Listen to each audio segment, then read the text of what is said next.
SFPF, okay bro.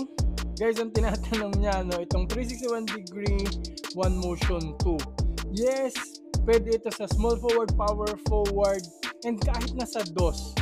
No? For wing player ito, tulad ng kanyang kuya na one motion 1. Mid cut po ito, no, to high cut. Kaya ito yung mga gusto ng mga small forward, power forward talaga. No? And plus, kaya ako nasabi ganun, kasi Quick-O-Tech po yung ginamit. Sobrang lambot po ng cushioning niyan. Maraming compression. Ang ganda ng impact protection nito. Full length po yan ha. Full length. No? Malaking parte Quick-O-Tech yung foam na ginamit.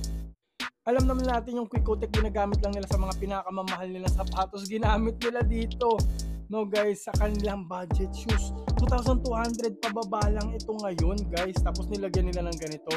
Marami pang technology ang nilagay. Meron pang quick balance. Ayan, TPU na yan. Kaya very supportive, bagay na bagay sa mga bigs. No, power forward, small forward.